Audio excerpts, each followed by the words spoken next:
Seja mais uma vez bem-vindo ou bem-vinda ao canal de Estudo Bíblico José Carlos Maciel. Quero aqui agradecer a Deus por essa rica oportunidade que está me concedendo mais um vídeo para o canal. Desta vez, a lição 8 da Escola Bíblica Dominical, que tem como tema Sendo Verdadeiros. Amém? O objetivo da lição, primeiro, contrastar o ato de dar esmola com a hipocrisia. Segundo, colaborar no auxílio do próximo sem alarde. Terceiro, concluir que Deus contempla o bem que realizamos. Primeiro ponto da lição, o ato de dar esmolas e a hipocrisia, dividida em 3 subpontos. Segundo ponto, auxiliando o próximo sem alarde, dividida também em 3 subpontos. E o terceiro ponto, Deus contempla o bem que realizamos, dividido em 2 subpontos, e a conclusão da nossa lição. Quero aqui agradecer a você que é inscrito no canal, que tem curtido, comentado.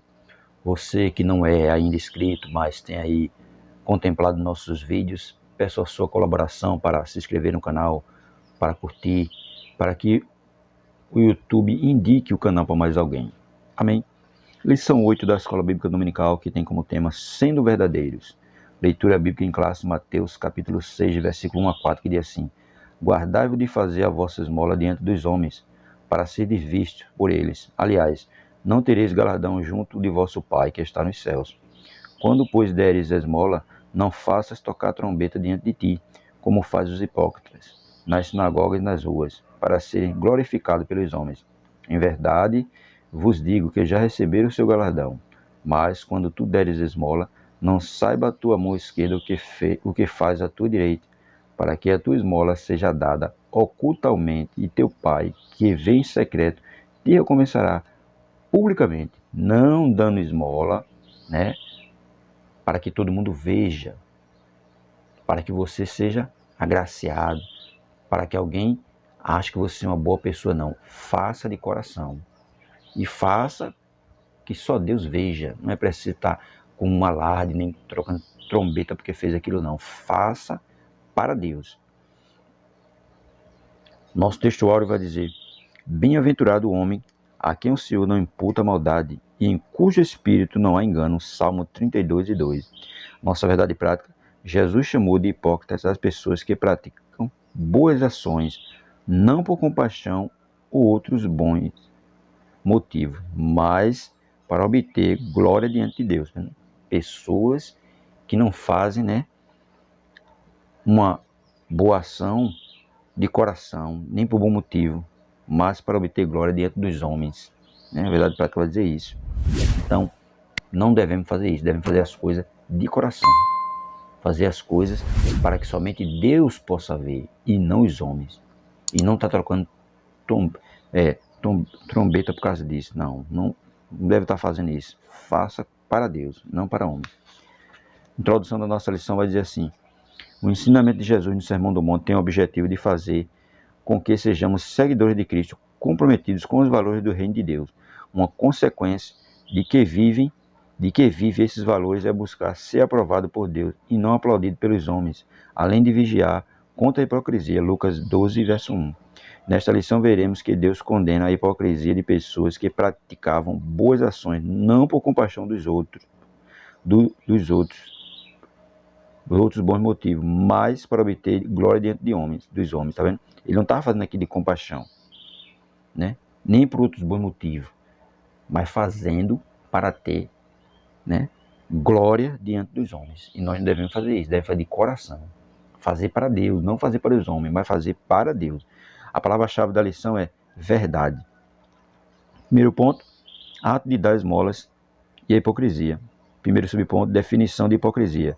No grego, a palavra para hipócrita significa alguém que interpreta um papel, ou um ator, né? Ele é um ator, ele está interpretando, aquilo não é verdadeiro. Um personagem em uma obra teatral, tá vendo? O uso desta palavra no Evangelho de Mateus caracteriza o hipócrita como uma pessoa cujos atos pretendem impressionar os observadores. Mateus capítulo 6, de 1 a 3, e Mateus versículo 16 e 18. Que ele não está fazendo aquilo com amor, com carinho, né? Fazendo para Deus, ele está fazendo para que alguém observe ele. O hipócrita, ele vive dessa forma. Tudo que ele faz é para que alguém veja, não é para Deus. Aí, cujo foco está em efeitos e não nas questões centrais da fé, e cuja conversa espiritual esconde motivos corruptos. Em Mateus 6, o hipócrita está em contraste com a pessoa de fé, cujo relacionamento com Deus é secreto. Claro que aquele que tem fé em Deus, ele está em um relacionamento secreto com Deus, somente ele e Deus. E o hipócrita não, ele está fazendo coisas para que as outras pessoas vejam, para que ele seja aplaudido pelas outras pessoas. O grande desejo do hipócrita é sempre de aparecer exteriormente, mas o problema é que o lado interno, sua verdadeira natureza, não é revelado. Claro, a verdadeira natureza dele não é revelada porque ela é interna. Externa, ele está demonstrando que é uma pessoa boa, que é uma pessoa que gosta de ajudar as outras pessoas, mas daquilo ali é o quê? É só hipocrisia, é só uma enganação, é só uma fachada. Ele está demonstrando o papel, ele não é verdadeiro. Aí diz assim, continuando: ninguém sabe o que há no íntimo do ser humano, somente Cristo que conhece a natureza humana. João 2,25. É claro, só Jesus sabe o interior do homem. Ninguém sabe. Só ele e Deus. Quando Samuel foi lá na casa de Jessé para escolher um rei, o primeiro que ele viu, ele já foi logo escolhendo. Aí Deus disse: calma, Samuel, tu tá vendo a aparência e eu vejo o coração do homem. Ele viu como era o coração do primeiro. Aí diz aí: o cristão que deseja vencer a hipocrisia tem de ter seu coração preenchido pelo amor de Cristo. Com esse amor real no coração, não há como o cristão praticar uma coisa e interiormente ser de outra forma. Mateus 5,48. É claro, não tem como ele ser uma coisa, o verdadeiro cristão, né? E no seu íntimo ser outro. Mateus 5,48, que vai dizer assim: sede vós, pois, perfeitos, como é perfeito o vosso Pai que está no céu. Então, o verdadeiro crente, né, ele vai ser perfeito como o Pai que está no céu, fazendo as coisas por amor, fazendo as coisas sem querer chamar a atenção de ninguém. Tem muita gente assim no mundo que faz as coisas e não chama a atenção de ninguém. Ninguém muitas vezes nem sabe o que ele está fazendo. Quando a gente vem saber, isso aí não tem nem mais graça, porque ele fez por amor. Mesmo muitas vezes ele não sendo nem crente, mas ele faz por amor. E muitas vezes não diz: olha, eu estou fazendo isso aqui, mas não diz que foi o que fiz, não. Faz boas ações e ninguém nem sabe o que foi ele que fez, enquanto outros fazem e quer chamar a atenção. Segundo subponto, a justiça pessoal. Por intermédio da justiça pessoal, os discípulos de Jesus deveriam viver diferente dos fariseus, os quais projetavam em suas práticas religiosas mostrar ao público sua grande espiritualidade. É claro, os fariseus faziam isso. Queria mostrar que era uma pessoa muito espiritual, mas tudo aquilo era só uma fachada, só uma representação. Foi nesse particular que Jesus disse: guardai-vos de fazer a vossa esmola diante dos homens, para serdes vistos por ele. Aliás, não tereis galardão junto de vosso Pai que está no céu. Mateus 6:1. Tá vendo? Se fizer para ver o homem, ele não vai receber galardão no céu. Ele já recebeu o galardão aqui mesmo. Tem que fazer para Deus, para que só Deus veja. Os discípulos de Cristo que vivem seus ensinos são conscientes de que nenhum ato de justiça pode ser praticado com a intenção de glorificação pessoal. Tudo o que fizermos deve ser para a glória de Deus. 1 Coríntios 10:31, Colossenses 3:17 e 1 Pedro 4:11. Tudo tem que ser para a glória de Deus, não para a glória do homem. Tomemos todo o cuidado, pois a tentação de exibir a justiça pessoal poderá surgir em nossos atos piedosos de oração, jejum e oferta. É claro, oração, né? Que ele vai orar para que todo mundo veja e saiba que ele é uma pessoa que ora muito. Jejum, ele vai demonstrar para os outros que está jejuando. E oferta, ele vai demonstrar para todo mundo que está dando uma oferta boa, uma oferta grande. Isso aí está errado. Tem que fazer tudo para a honra e glória de Deus. Terceiro subponto, as três práticas da ética cristã. O apóstolo Tiago falou que a religião verdadeira tem como marca o serviço ao próximo, que também é um culto a Deus. Tiago 1:27. Jesus deixa claro que nesse serviço cristão não podem faltar a oferta, a oração e o jejum. É claro, é um serviço cristão que nós temos que fazer. E nesse serviço, todo crente ele vai dar a sua oferta, vai fazer a sua oração, vai ter o seu jejum. Tudo isso para glorificar o nome de Deus. E sem chamar a atenção de ninguém. Ele tem que fazer sem chamar a atenção de ninguém. Porém, no seu ensino, o propósito desse serviço piedoso não poderia ser deturpado, como fizeram os escribas e fariseus. Interessante observar que as 3 práticas da ética do serviço cristão envolvem nossos bens, a oferta, nosso espírito, a oração, e nosso corpo, o jejum. E são diferenciados, são direcionados a Deus, ao próximo e a nós mesmos. Tá vendo? É um serviço que é direcionado a quem? A Deus, ao próximo e a nós mesmos. E não precisa estar chamando atenção de ninguém. Faz com amor. A oração, o jejum e a oferta são atos piedosos que, quando praticados com serenidade e verdade, têm o reconhecimento do Senhor. Por outro lado, Jesus nos ensina que a religião sensacionalista e espetacular do dissimulado religioso perverte a piedade. Afinal, sua intenção é somente enganar e buscar os aplausos humanos. Tá vendo? Quem faz as coisas para querer chamar a atenção dos outros, ele só quer isso, fazer isso, né? Ele está buscando só quer aplausos. Aplausos e reconhecimento de homens. Nós não devemos fazer isso. Nós devemos fazer as coisas para a glória de Deus, para que o nome de Deus venha a ser glorificado. E aí Deus, vendo a intenção do nosso coração, é que vai aí nos galardoar. Mas não muitas vezes, não aqui, mas sim lá no céu.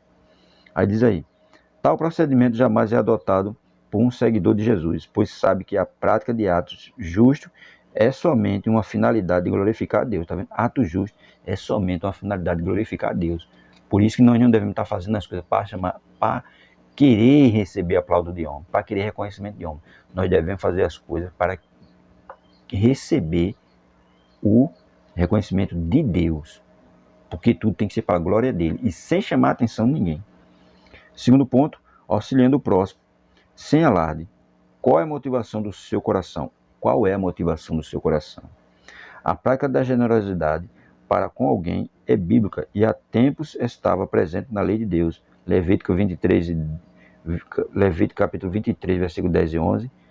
Levítico capítulo 19, versículo 10. Deuteronômio 15, do 7 ao 11. E vários outros versículos você vai encontrar na Bíblia, que fala sobre isso, sobre a generosidade de ajudar as pessoas.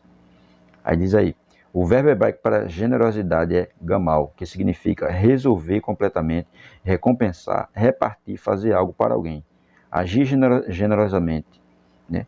Teologicamente, a generosidade expressa gratidão por algum benefício recebido. É preciso, porém, entender que, às vezes, aparentemente, uma pessoa pode demonstrar um ato de generosidade com motivos errados, pois a mão pode dar uma oferta, um presente, mas a motivação, o culto do coração pode ser outra, totalmente diferente. Às vezes ele está ofertando, às vezes ele está sendo generoso com alguém, às vezes ele está dando um presente a alguém, às vezes ele está suprindo a necessidade de alguém, mas a motivação do coração dele é outra. Ele está querendo ser visto por alguém, ele está querendo ser aplaudido por alguém. Não deve ser feito dessa forma. Deve-se fazer as coisas por amor e para que o nome de Deus venha a ser glorificado. O crente deve buscar ser sincero na sua contribuição, fazendo isso na íntima satisfação de sua mente e no Espírito de Cristo, pois ele sabe a motivação do seu coração quando estende a mão para dar. Mateus capítulo 9, verso 4, Mateus 12, 25, Mateus 22, 18 e João 16, 19. É claro, ele tem que, quando ele estender a mão para ajudar alguém, ele tem que estender a mão para ajudar de coração. Não com motivos errados. Não buscando aplauso de homem, mas ajudando de coração para que o nome de Cristo venha a ser glorificado. Para que a pessoa possa ver Jesus em nossa vida e entender que nós estamos fazendo aquilo ali por amor e não por aplauso. Segundo subponto, o que buscamos quando auxiliamos o próximo? O discípulo de Cristo não busca se promover quando se dispõe a ser generoso para com o próximo. Não tem interesse em chamar a atenção de ninguém. Todavia, a sua beneficência e generosidade são atos piedosos praticados como partes essenciais da religião pura para com Deus. A religião pura é isso. Ela vai ajudar as outras pessoas sem interesse algum. Ajudar o próximo sem esperar nada em troca. Ajudar o próximo com gratidão a Deus por tudo que Ele tem feito em nossa vida. E aí sim, o nome de Deus vai ser glorificado. Quem é cuidar dos órfãos e das viúvas, né? Quem vai cuidar dos órfãos e da viúva? Tiago 1,27. Por isso que ele diz, como partes essenciais da religião pura para com Deus, que é cuidar dos órfãos e da viúva. Tiago 1,27. tomando Cristo como exemplo maior, o qual andou por todas as partes fazendo bem, Atos 10:38. Agir dessa maneira é sinal de que realmente o Evangelho de Cristo tem uma influência em sua vida, é claro, porque aquele verdadeiro discípulo de Cristo, aquilo que realmente tem Jesus no coração, ele vai procurar ajudar as pessoas necessitadas. Os órfãos, as viúvas, os irmãos mais pobres, aqueles que estão passando alguma necessidade financeira ou material. Tudo isso o verdadeiro cristão vai fazer, vai ter no seu coração o desejo de fazer. Não querendo receber nada em troca, mas fazendo por amor a Cristo. Aí demais. Jesus adverte a respeito de qualquer um que haja em busca de receber os valores dos outros, ou transforme atos piedosos em atos profanos. Quem age dessa maneira sempre será visto por Jesus como hipócrita. Né? Quem age com segundas intenções sempre vai ser considerado por Jesus um hipócrita. Porque no coração dele ele não está fazendo por amor, ele está fazendo com segundas intenções. Nossa religiosidade nunca deve ser para orgulho pessoal e desprezo de outros, pois procedendo dessa maneira estaremos no mesmo nível dos fariseus. Nosso Senhor deixou claro que a nossa justiça deve ultrapassar a deles. Caso não seja assim, não teremos parte no seu reino. Mateus 5:20, tá vendo? Se nossa justiça não ultrapassar a dos fariseus, nós não teremos parte no reino de Deus. Porque os fariseus faziam coisa para aparecer. E se nós agirmos dessa forma, nós vamos não ter direito no reino de Deus. Ele diz, Mateus 5, versículo 20. Porque vos digo que, se a vossa justiça não exceder a dos escribas e fariseus, de modo nenhum entrareis no reino do céu, tá vendo? De modo nenhum nós vamos entrar no reino do céu quando nós fazemos coisas para querer aparecer, para querer receber aplauso de homem. Nós vamos estar fora do reino. Terceiro subponto, diz assim, a maneira de ofertar segundo Jesus. No ato de ofertar devemos ter todo o cuidado necessário para não buscar louvores ou não louvarmos a nós mesmos. Quando ofertamos, não devemos tocar trombetas. É claro que a referência que Jesus faz a esse toque foi metafórica, que quer dizer tornar público. Quanto à forma correta de se ofertar, Jesus disse que isso deve ser feito de duas maneiras. Primeiro, sem alarde público.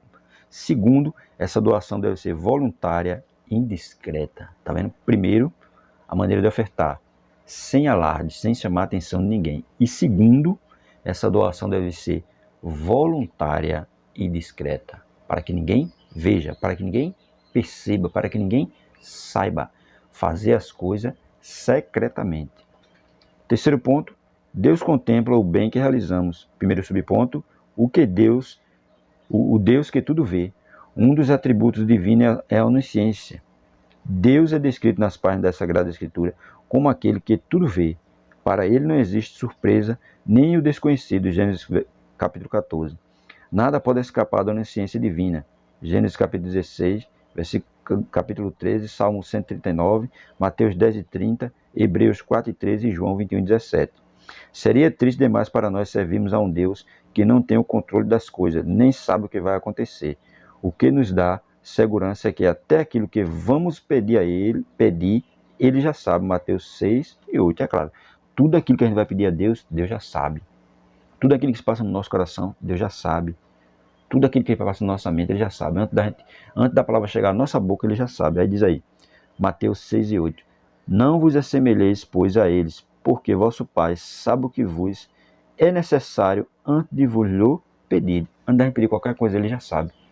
Então, esse é o nosso Deus. Não é um Deus que é pego de surpresa. Não é um Deus que não está no controle das coisas. Ele está no controle de tudo. E Ele sabe a intenção do coração do homem. Por mais que o homem demonstre para as outras pessoas alguma coisa, alguma bondade, mas Deus ele sabe o que está se passando dentro do coração do homem. Segundo subponto, o Deus que recompensa. O nosso Deus contempla tudo em especial o que fazemos. Veja, Ele contempla tudo. E em especial o que fazemos.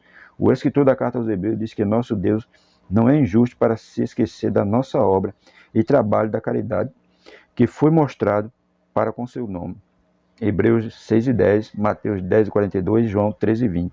Já quando os homens aplaudem qualquer ação feita por outros homens, eles não conhecem a causa, o motivo que os impeliu a tal ação, pois vem somente aquilo que lhes foi manifestado exteriormente. É claro, porque a pessoa está vendo e observando o que a pessoa fez.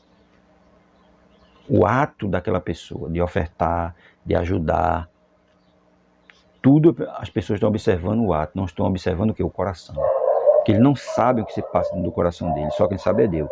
O Senhor, pelo contrário, vê o que está no coração, 1 Samuel 17. Não necessitando de qualquer amostra exterior para chamar a sua atenção. Mateus 6, versículo 4, versículo 6 e versículo 18. Claro, porque Deus sabe o que se passa no interior do homem. E para ele saber a intenção do homem, não é preciso homem fazer nada. Nem é preciso estar com ato de piedade, estar com ato de bondade, mostrar que é bondoso para os outros, para Deus saber qual a realidade do coração dele, não. Porque Deus já sabe o que está se passando lá dentro. Quando um crente procura fazer algo apenas para que outras pessoas vejam, está desprezando os ensinos verdadeiros de Cristo, que especificamente afirmou que nada deve ser feito para receber aplauso dos homens. Ademais, ainda age como se Deus não estivesse atento a tudo o que ele faz. Os verdadeiros servos do Senhor são conscientes de que quem recompensa é Deus. Por isso, praticam suas obras no anonimato, em secreto, por amor ao Pai e por sempre quererem agradá-lo em tudo. O salvo em Cristo deve lembrar de que Deus irá recompensar cada um segundo o seu procedimento. Portanto, é sempre bom fazer o bem. Provérbio 3:27, Romanos 2:7. Lembrando de que aquele que sabe fazer o bem e não faz, está pecando. Tiago 4:17. É claro, porque Deus sabe de tudo. E nós devemos fazer as coisas sempre para agradar a Deus, não agradar ao homem.